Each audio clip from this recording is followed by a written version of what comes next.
Juin 2010, avenue Malick Sy. Réunis dans la capitale sénégalaise pour les besoins de leur rencontre périodique, les oulémas d'Afrique sous la houlette de la Jamaïria libyenne se sont retrouvés ici à la mosquée omarienne. Ils viennent décorer à titre posthume El Hadj Omar Foutiyou Tall de la distinction du plus grand propagateur et défenseur de l'islam en Afrique les 100 dernières années. Voilà en termes simples, résumer les dimensions de ce géant de l'histoire africaine, mais en fait, qui était El Hadj Omar Foutiyou Tall?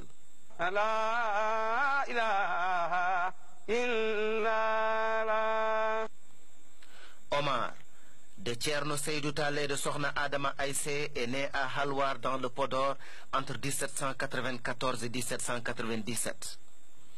Le Mouhadjir est entré dans l'histoire dès le bas âge dans un Fouta Toro où, comme l'a souligné un historien, en chaque habitant sommeille un marabout.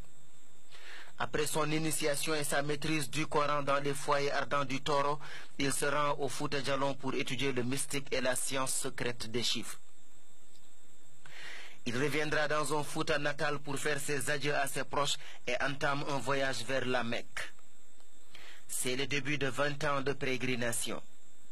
En terre d'Arabie, il rencontre Chérif Mohammedoul Ghali, un des plus grands continuateurs des enseignements de Cheikh Ahmed Tidiane Chérif.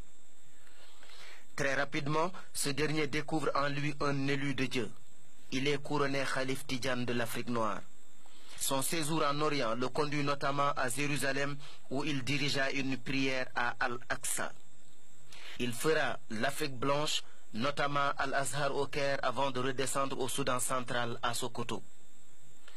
Il reprend le chemin du Fouta Djalon où il termine en 1845 à Rima, où les lance un commentaire de Jawahir al-Mani de Cheikh Ahmed Tidiane Chérif. C'est là l'une des plus prestigieuses productions de l'écrivain Cheikh Omar Foutiyou Tall.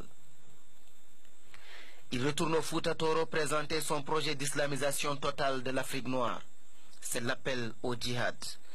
Érudits, aristocrates et foutanké de toutes les couches adhèrent au mouvement. Le Fouta n'était pas le Darul Islam dont rêvait Cheikh Omar Foutiyou Tall. La réforme des mœurs, la revivification de la Sunna et la redécouverte du Coran étaient impératives aux yeux d'El Hadj Omar Foutiyou Tall.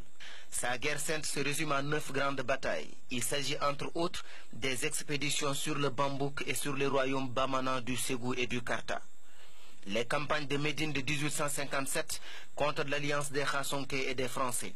La soumission de l'empire Peul du Massina et la prise de Hamdallaye.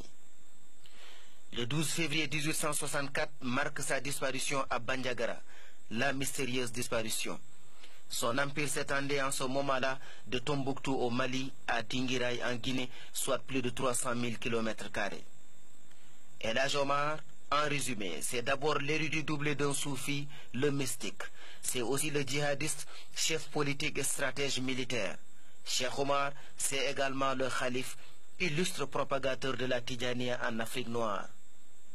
L'histoire exceptionnelle à tout égard d'El Hadj Omar sera l'une des plus grandes victimes de l'école de Jules Ferry et de l'historien aux yeux bleus qui, comme l'a si bien dit l'autre, n'a écrit l'histoire de l'Afrique qu'en termes de conquête et de domination.